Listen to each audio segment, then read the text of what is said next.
혹시 이런 경험 있으신가요?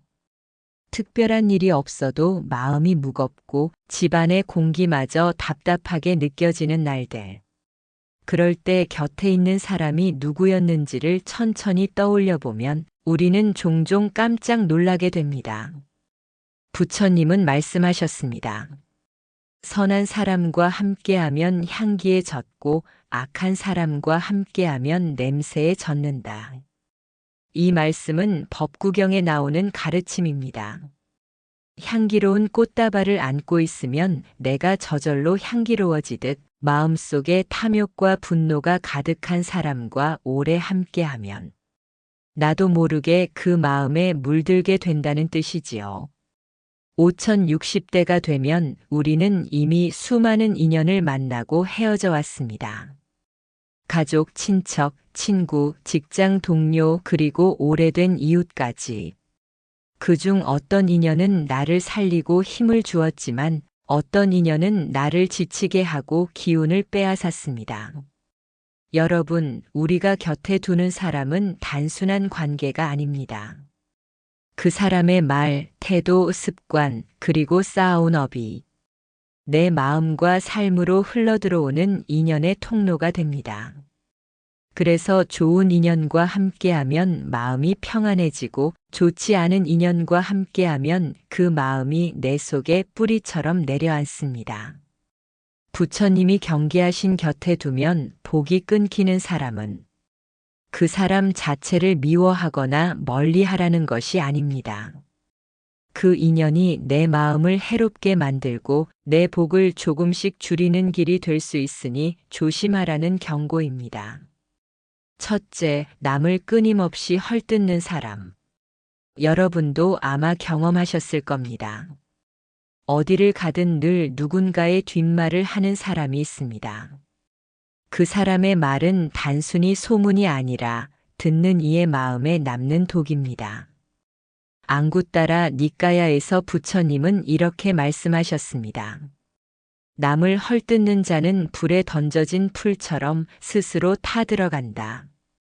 그 불은 남을 태우기 전에 먼저 자신을 태웁니다. 그리고 그 불씨는 주변 사람들의 마음에도 옮겨붙어 관계를 서서히 병들게 합니다. 처음에는 그 이야기가 단순한 정보나 재미있는 소문처럼 들릴 수 있습니다. 하지만 그 말 속에는 부정적인 감정과 판단이 섞여 있어 듣는 이의 마음을 무겁게 만듭니다. 시간이 지나면 우리는 그 사람의 시선으로 세상을 바라보게 되고 그 결과 마음속 자비와 이해는 줄어들고 의심과 불만이 자리를 차지하게 됩니다. 부처님은 남의 허물을 찾기보다 자신의 허물을 먼저 살피라고 하셨습니다. 다른 이의 결점을 들추는 대신 내 마음의 말씨와 생각을 가꾸는 것이 복을 지키는 첫걸음입니다. 나이가 들수록 대인관계가 좁아지는 만큼 그 안에서 이런 부정적인 말이 차지하는 비중이 커집니다. 아침마다 공원에 나가 운동을 하면서 혹은 마을회관에서 차를 마시면서 누군가의 뒷이야기가 계속 오간다면 그 말이 내 마음에도 조금씩 스며듭니다. 그리고 언젠가는 나도 모르게 같은 말을 하고 있는 자신을 발견하게 되죠.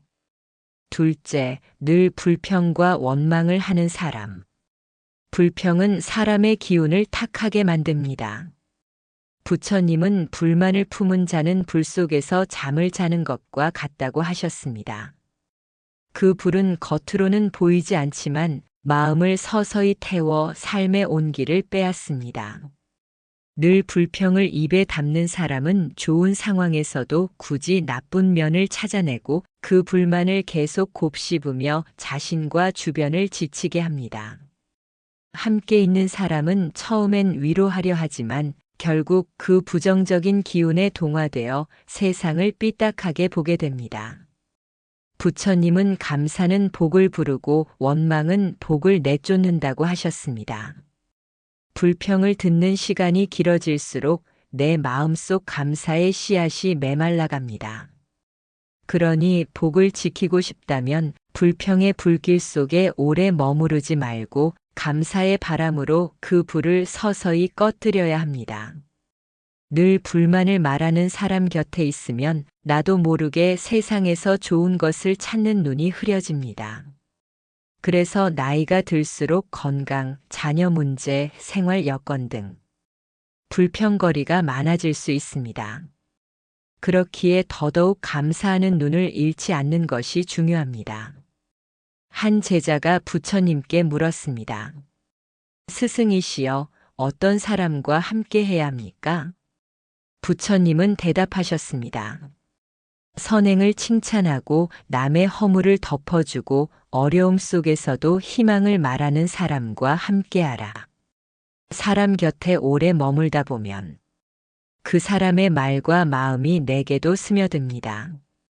늘 불만을 말하는 이와 함께하다 보면 나도 모르게 세상에 좋은 것을 보는 눈이 흐려집니다. 나이가 들수록 몸의 불편함, 자녀 걱정, 생활의 어려움 등 불평할 거리는 오히려 많아집니다. 그래서 더더욱 감사하는 눈을 지켜야 합니다.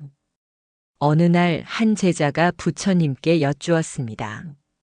스승이시여, 저는 어떤 사람과 함께 해야 합니까? 부처님은 말씀하셨습니다.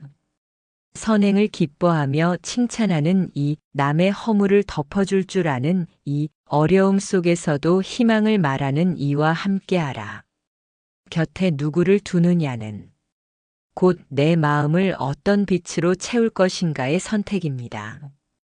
오늘 내 곁에 인연이 감사의 빛으로 빛나길 바랍니다. 감사는 복을 부르고 불평은 복을 내쫓습니다. 셋째, 탐욕으로 움직이는 사람. 탐욕은 끝이 없습니다. 부처님은 욕망은 바닷물과 같아 마시면 마실수록 목이 마르다고 하셨습니다. 탐욕은 잠시 채워지는 듯 보여도 곧 더 큰 허기를 불러옵니다. 더 많은 것을 쌓아야 안심하고 더 높은 자리에 올라야 만족할 것 같지만 그 끝은 없고 마음만 지쳐갑니다. 이런 사람 곁에 있으면 처음엔 나와 상관없다 생각하다가도 서서히 비교와 경쟁의 흐름에 휩쓸리게 됩니다. 그러면 지금 가진 것의 소중함을 잊고 항상 부족하다는 결핍감 속에서 살게 됩니다. 부처님은 이를 막는 길로 지족을 가르치셨습니다. 만족할 줄 아는 사람은 땅 위에서나 하늘나라에서도 행복하다. 탐욕의 불길에서 벗어나려면 내가 가진 것에 감사하고 그 안에서 평안을 찾는 연습이 필요합니다. 우리 나이가 되면 많은 것을 잃었지만 또 한편으로는 잃어가는 것도 많습니다. 그때 옆에서 아직 더 가져야 한다, 더 올라야 한다는 말만 하는 사람은 내 마음을 끝없는 비교와 경쟁 속에 가두어 버립니다. 부처님은 지족, 즉 만족할 줄 아는 마음을 강조하셨습니다. 만족을 아는 사람은 땅 위에서나 하늘나라에서도 행복하다. 이 나이에 진짜 부자는 가진 것을 지킬 줄 아는 사람입니다. 이 말씀은 곧 더 많은 것을 좇는 살보다 이미 가진 것을 감사히 여길 줄 아는 삶이 더 큰 복이라는 뜻입니다. 끝없는 욕망은 우리를 지치게 하지만 지족하는 마음은 어디서든 평안을 줍니다. 오늘 내가 누리는 밥 한 끼, 편히 누울 자리가 있다는 사실, 함께 웃을 사람이 곁에 있다는 것만으로도 이미 우리는 충분히 풍요로운 삶을 살고 있는 것입니다. 그것이 바로 부처님이 가르치신 참된 행복의 길입니다. 탐욕은 나뿐 아니라 내 주변 사람들의 마음까지 메마르게 만듭니다. 넷째, 거짓과 속임수를 일삼는 사람. 거짓은 관계를 무너뜨리고 인연을 끊습니다. 법구경에서는 거짓말하는 자는 지옥문을 스스로 연다고 합니다. 거짓은 처음에는 작은 균열처럼 보이지만 시간이 지날수록 신뢰라는 둑을 무너뜨립니다. 속임수로 얻은 이익은 잠시 달콤할지 몰라도 그 뒤에는 의심과 경계가 남아 관계를 차갑게 만듭니다. 거짓과 함께하는 사람 곁에 있으면 나도 모르게 이익이 우선이고 진실은 나중이라는 잘못된 기준에 물듭니다. 부처님은 정어를 강조하시며 바른 말은 남을 살리고 거짓된 말은 나를 해친다고 하셨습니다. 그러니 내 곁을 탁하게 만드는 거짓의 기운을 경계하고 진실이 숨 쉴 수 있는 인연을 지켜야 합니다. 오랜 세월 쌓아온 신뢰가 인생의 자산입니다. 그런데 거짓과 속임수에 가까이 있으면 그 자산이 하루아침에 무너질 수 있습니다. 부처님은 정어를 강조하셨습니다. 정어란 단순히 거짓을 피하는 것이 아니라 상대에게 이로움을 주는 바른 말을 하는 것입니다. 거짓이 가까이 있으면 내 말과 생각도 흐려집니다. 다섯째, 자신의 잘못을 인정하지 않는 사람. 부처님은 허물을 보면 고치기를 기름진 밭에 물을 주듯 하라고 하셨습니다. 허물을 인정한다는 것은 부끄러운 일이 아니라 성장을 위한 첫걸음입니다. 그러나 자신의 잘못을 끝내 인정하지 않는 사람은 배움의 문을 굳게 닫고 그 안에서 변명과 합리화만을 키워갑니다. 이런 사람과 함께 있으면 나 역시 책임을 피하는 습관에 익숙해지고 성찰과 변화의 기회를 잃게 됩니다. 부처님은 잘못을 숨기는 마음을 덮어둔 불씨와 같아 언젠가 더 큰 화를 부른다고 하셨습니다. 허물을 인정하고 고치는 것은 마음을 청정하게 하는 가장 빠른 길이자 복이 머무는 그릇을 다시 빚는 일입니다. 허물을 인정하지 않는 사람은 배움이 없고 가치 있는 사람까지 변명과 회피에 익숙하게 만듭니다. 인생의 후반기는 삶을 되돌아보며 잘못을 바로잡을 수 있는 마지막 황금기이기도 합니다. 함께 있는 사람이 허물을 받아들이지 않는다면 나 또한 성장의 기회를 잃게 됩니다.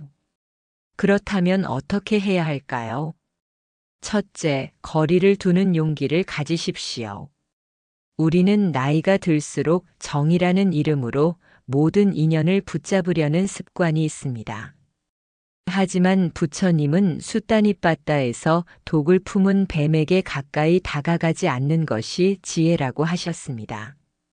오래된 인연이라도 그 인연이 내 마음을 병들게 한다면 과감히 거리를 조정하는 것이 나를 살리는 길입니다. 거리 두기는 미움이 아니라 나와 그 사람 모두를 지키는 방법입니다. 때로는 물리적으로 만나는 횟수를 줄이는 것도 방법이고, 때로는 대화를 피하고 인사를 간단히 하는 것도 좋습니다. 마음속에서 나쁜 기운이 스며드는 통로를 줄이는 것이 핵심입니다. 둘째, 마음의 울타리를 세우십시오. 모든 인연을 끊을 수는 없습니다. 특히 가족이나 가까운 이웃처럼 매일 부딪혀야 하는 사람은 물리적으로 피하기 어렵습니다.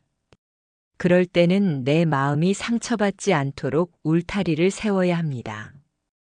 부정적인 말이나 태도가 들어올 때 그 말에 반응하기보다 그건 저 사람의 생각일 뿐이라고 경계를 긋는 것입니다.